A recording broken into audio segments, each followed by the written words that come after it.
Hey everyone, welcome to SheaRants for Horror and Supreme. Today I am talking about the fifth installment in the Silent Night Deadly Night series, The Toy Maker. This takes a wild turn into supernatural horror and a bunch of killer toys. It's really weird, the last movie was supernatural, but that was more about witches and some weird little dude.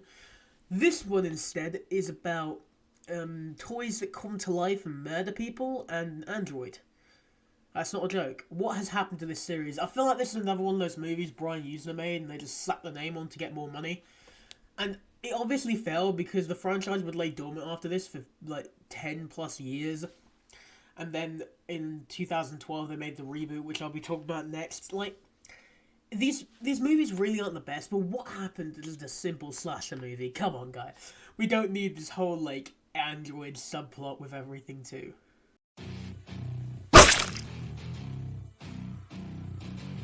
So the story begins with a young boy. He lives in a small town with his parents, and one night after they've been smashing in their room, he is woken up, not by that, but by a package being left at the door. Inside is a wrapped gift, and intrigued, he opens it, and there's a toy resembling Santa Claus, which, at least this movie has something to do with Christmas. The last movie was about witches and stuff, which I don't want to talk about. Suddenly, the toy springs to life and it kills his dad, because his dad literally comes out and he's like, "What are you doing? I was having fun with your mum, you had to ruin it all." And then he gets murdered, so, chill guy. But yeah, so his mum and him then struggle to, recover from the events, and she begins to investigate some of the strange circumstances. And, she then takes her son to this shop called Pedo's Toys. No, the movie isn't about a paedophile, surprisingly. It's about Joe Pedo, Geppetto, like Pinocchio and stuff, which, is cool. It's kind of funny. Not really, but, it's weird. So, he's a eccentric and seemingly kind toy maker who runs a local shop, Pedo's Toys. Joe works alongside his weird son, Pinocchio. And his behaviour is very weird. The son's a bit of a freak, I can't lie. And Joe claims no knowledge of the deadly toy. But the moment they leave, bro starts screaming at his son, calling him a freak and everything, which, it's kind of mean. He's like, "I wish I had a kid like that." Well, no, you could just make one. I'll get to talking about that later. But yeah, so there's also this mysterious guy in the shop, and he's walking about. But yeah, so the kid then becomes the target of more deadly toys. A mysterious man has delivered more toys to the house, but the kid's just like, hell nah, and he throws it away.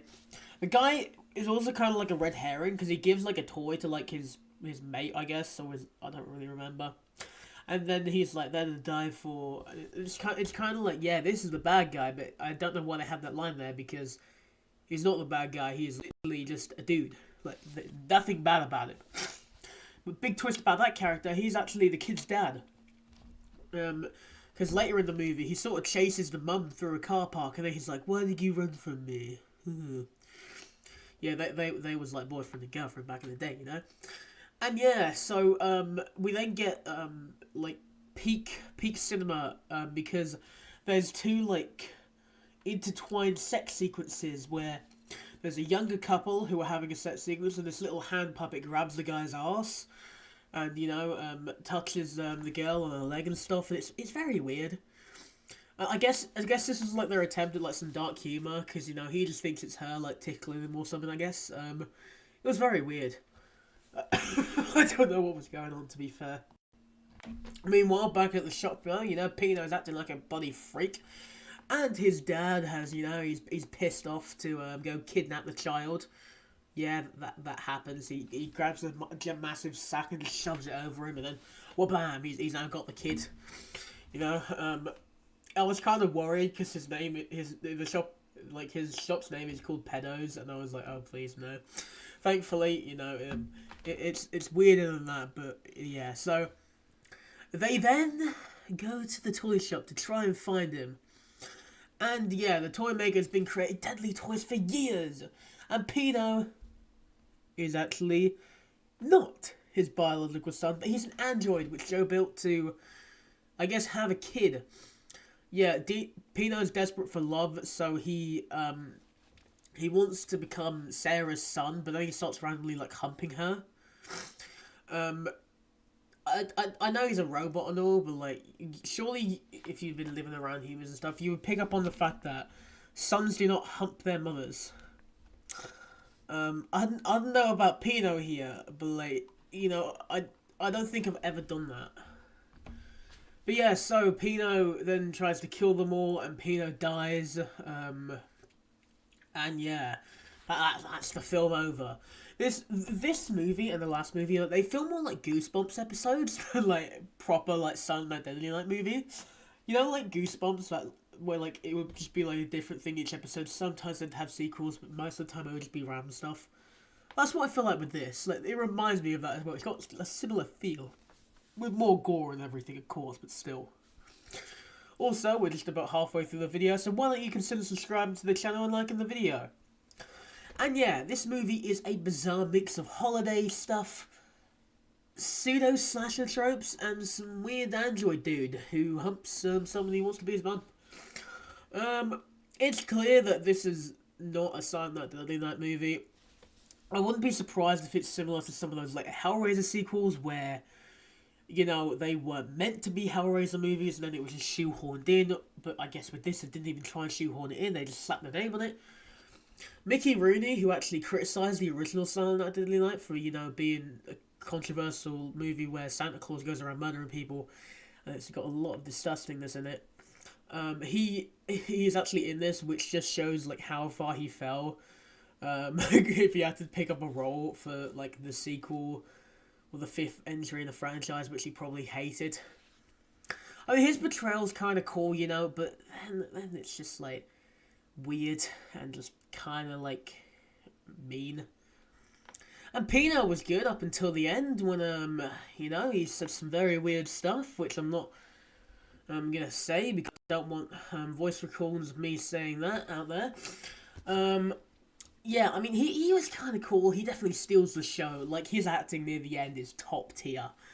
And, it's got a very good twist, it's, oh my god, he's actually like a Pinocchio character. He's been an android, a robot this whole time. It does kind of come out of nowhere, but at the same time, we have seen these toys, we've seen them acting weird. You can kind of figure it out if you're really trying to think about if this movie will have a twist or not. On the downside, the plot is really goddamn convoluted and extremely uneven.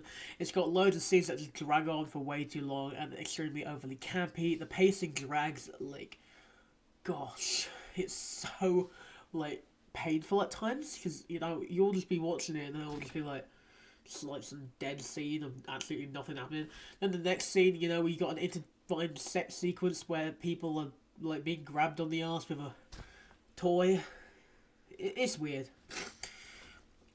And yeah, the kid barely even speaks in this movie as well. I guess he's similar to, like, Jamie in like, the Halloween franchise, where she sort of went mute after a traumatic event, which is fair enough. He does speak at the end, though, which is pretty much just sort of like a joke. And yeah, ultimately, this movie is a wild and offbeat entry in the franchise. It definitely embraces the absurdity of the franchise and dives headfirst in just campy territory. It lacks any straightforward horror, though, and it's not the best, but ultimately I give it like a 4 out of 10. What do you guys think about the movie? Let me know in the comments below if you have seen it. If you haven't seen it, I don't really recommend it, but if you're just looking for a dumb movie where you turn your brain off, you watch it. You don't really have to think until the end, where you kind of do have to think. Go watch it, But until next time, thank you for watching this video. Subscribe to the channel and like the video, but until next time, bye-bye.